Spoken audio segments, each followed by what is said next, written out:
Hello everyone, thanks for tuning in to today's fourth and final video. We're going to have a look at the weather for the next 10 to 14 days. For today's final video, day 10 will take us to the 9th of August. We'll be able to extend out beyond that with the GFS and ECM ensemble because maybe around a couple of weeks. We'll have a look at CFSB2 at the end of the next 4 weeks. Will get us well into the second half of August. I should get off at here. Right, just say it first video today was our 6 AM upload. We have also released the weekend forecast and the ECMWF 42-day/6 weeks. Okay, so please check out those videos if you'd like to do that. Like, share, subscribe on video. Thank you so much, everybody. Yeah, that is Solar Sunday tomorrow. Wow, wow, wow. Exciting times.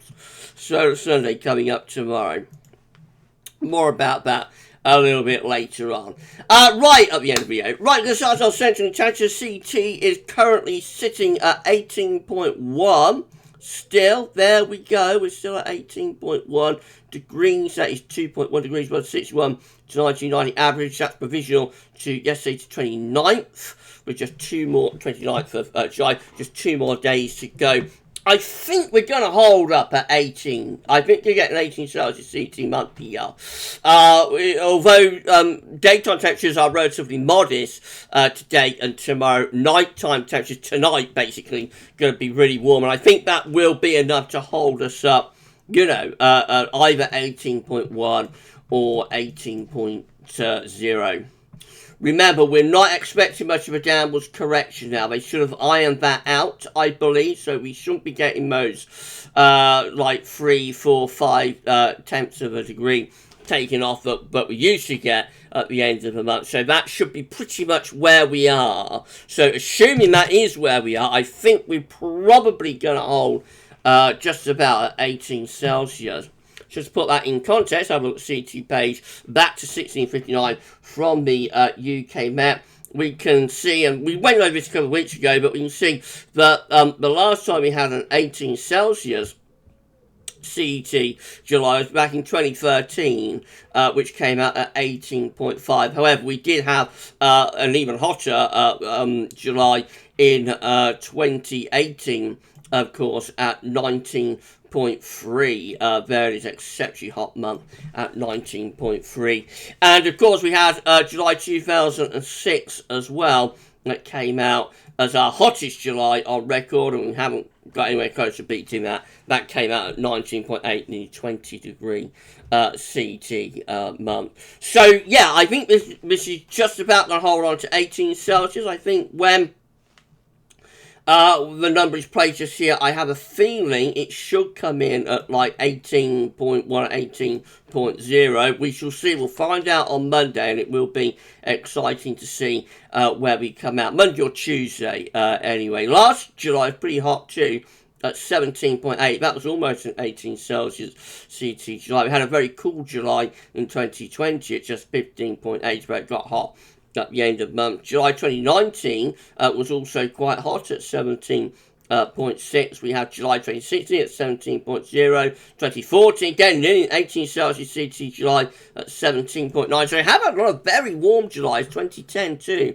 at 17.2. Have had a lot of very, very warm Julys since 2006, when we have the hottest July and the hottest month on record. July is one of those months that has got a lot warmer, you know, over the past decade or so. We do still have our cool Julys as well. I mentioned 2020, just there, for example. And also got 2012 and 2011, 15.3, 15.6 as well. So, yeah, we do still get our cool Julys too, but I think July has definitely become like a hotter month since 2006, when we have that really hot July. Also, it's going to be a very dry month as well, and sort of brings into memory like 1995, which had an 18 Celsius CT July, and even more phenomenally, a 19 Celsius CT August.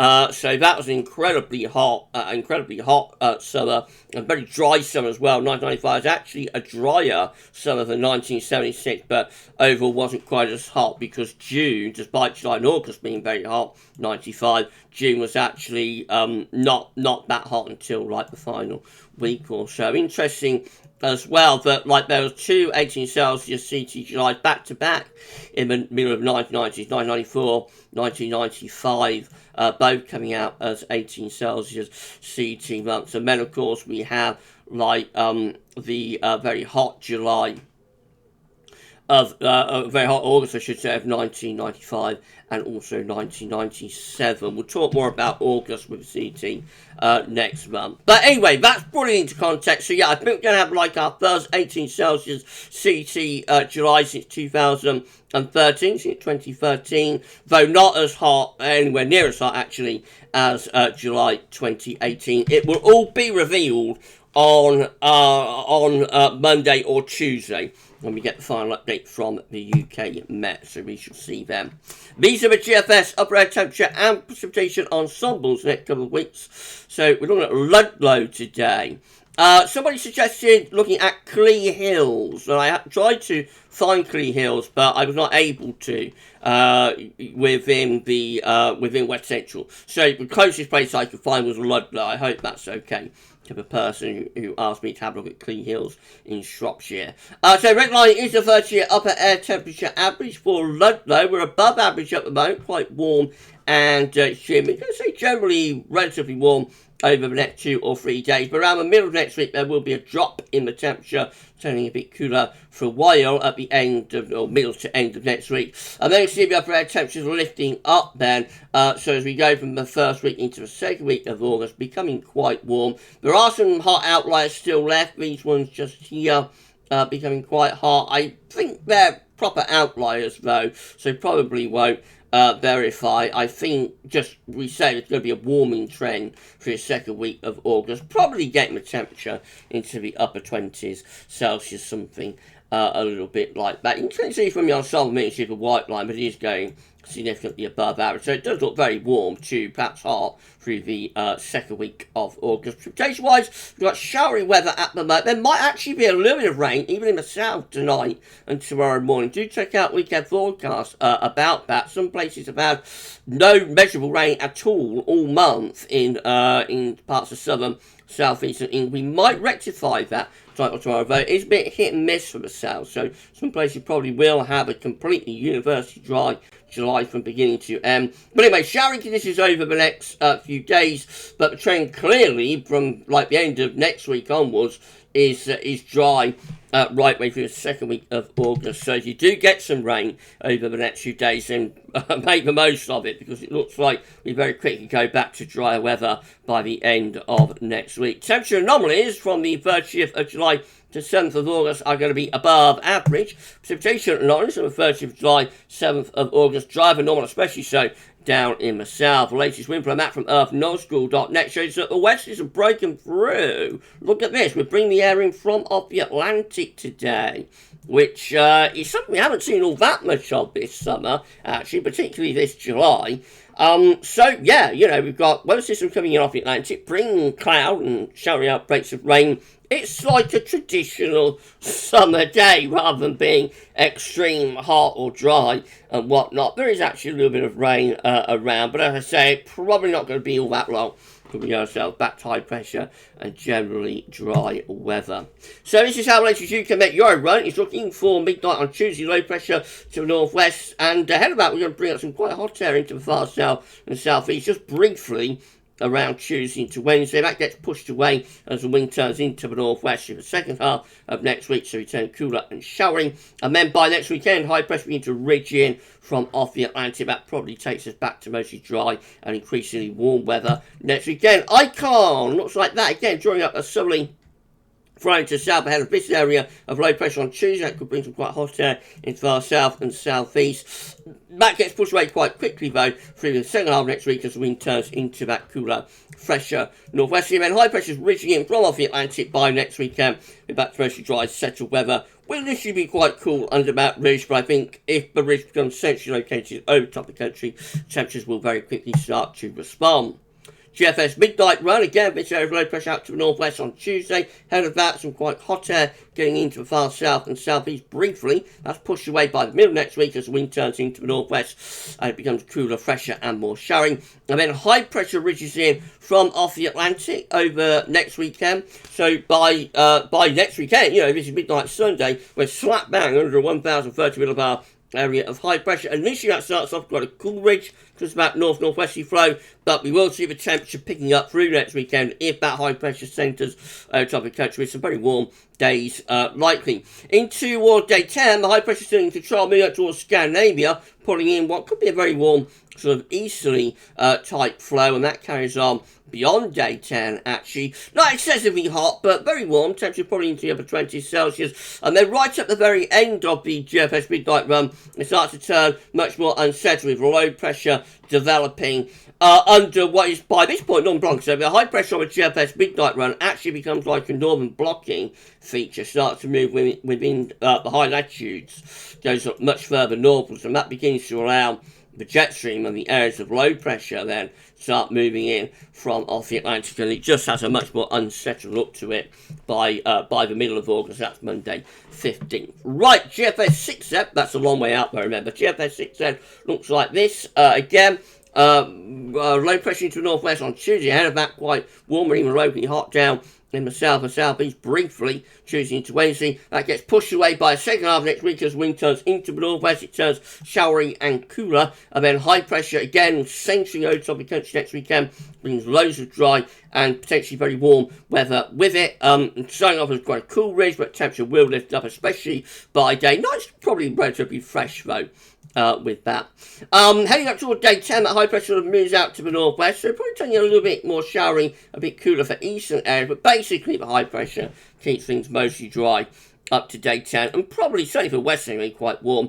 And beyond that, going into the second week of August, the high pressure still dominating weather, bringing in wind from off the continent, so it's starting to get hotter again for the second week of August, albeit have got a fungy low over France and Biscay begin to threaten the south there as we're coming towards the end of the GFS 6Z run. But essentially high pressure keeps it dry and warm or hot as we go through the second week of August there. A hotter scenario for the second week of August and more drier scenario too compared to that GFS midnight run. If you're enjoying the video, then please do you like, share, subscribe. Thank you so much everybody for doing that. Drop a comment, let us know what you think about this and all of our videos. And don't forget to tell your friends about GavsWeatherVids. Thank you so much. We're getting ever closer 14.2k, so please give us a sub and help us to 14,200 subscribers. I mean, thank you so very much for doing this. Right, GM, again, low pressure coming to the northwest on Tuesday, ahead of that quite hot in the far south and southeast. That low pressure pushes through during the middle of next week, turns winds into a cooler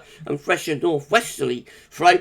Then high pressure by next weekend, ridging in from west, bringing lots of dry and warm or very warm weather with it. That high pressure keeps going right way up to day 10, centred over country. And we are starting pulling some hotter air from the south and from the southeast with that as well. So the GM turn things drier and much warmer around days 8, 9 and 10. And then lastly for the charts, we've got the ECMWF, which again brings us over low pressure in on Tuesday. That moves away to Norway through Wednesday and Thursday. We turn wind into its fresher northwesterly through the second half of next week, and then high pressure trying to come in from off the Atlantic, but actually it's a little bit of a trough within the flow there, so that's a little bit more showery actually from the ECM or southern and the eastern areas.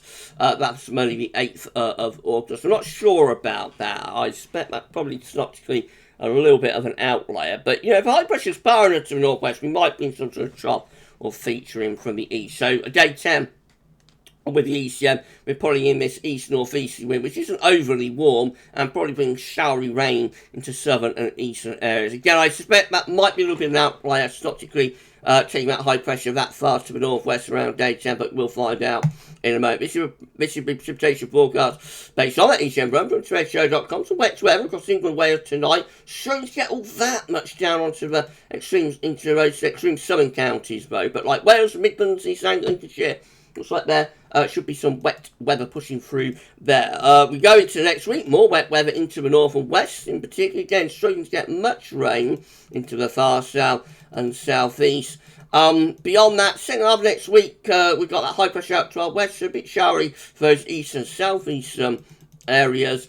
Remaining showery actually as we go to like days 8, 9, 10. Remember, I think that's probably a little bit of an outlier in terms of a synoptics, bringing these showery bursts of rain into the southern and eastern areas, but would be very useful, those parched gardens, if it came off. These are the options on the table within the ECM ensemble today for day 10.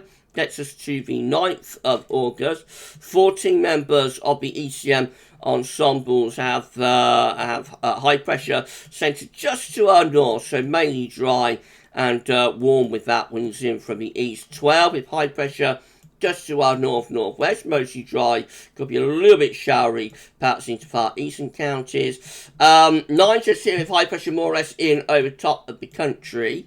6 with high pressure just a little bit further north and a funky low over France threatening the south, where that's probably still mainly dry and very warm. 5, including the operational run, has that high pressure a little bit further away from us to the northwest, and that's what allows that sort of showery northeasterly in.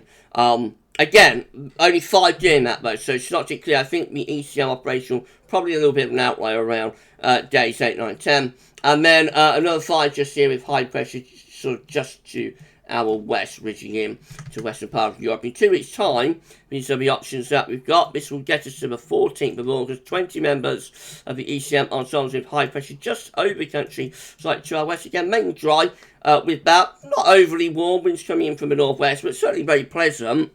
14 with high pressure just to the north of Scotland. Around that, we bring in like an easy flow, that could be dry and very warm. 11 with high pressure to our northwest, low pressure, trough low pressure to our east. That could be a little bit on the cooler and showery side. And then 6, look at this, actually developing low pressure over top of the country in line, I suppose, with what the GFS midnight run was doing. And turning things much more unsettled, bringing wet weather back, and certainly a lot cooler as well. But again, that is a bit of an outlier, only 6 going in that direction. CMSV2 finally reaches a 500 millibar high times breakdown into week periods. The first week period will take us from the 30th of July to 5th of August, with high pressure to our west and southwest, and a trough of low pressure just to our north-northeast. So rather showery, winds in from a northwesterly direction. With that, back to high pressure for week 2. So this is the 6th through to the 12th of August. High pressure is more or less over the top of the country, dry and very warm. With that, you would have thought winds in from the east. Week 3 is also looking dry and potentially very warm or even hot. This is the 13th to the 19th of August. High pressure just over and slightly to our east could allow winds to come in from more of a southeasterly direction. So that will start to bring up hotter air from the south there. Whoops, where are we going? Let's push through to that. And then we go through to week 4, which will be the 20th to 26th of August. High pressure begins to slip a little bit towards the south and southeast. Low pressure developing around ice and reverting back to more of an Atlantic flow. Starting to turn a bit cooler and a little bit more showery there into the final full week of August. Long way off, of course, that. Right then, if you enjoyed the video, please can you like, share, subscribe. Thank you so much for doing that. Don't forget to your friends and family to subscribe as well.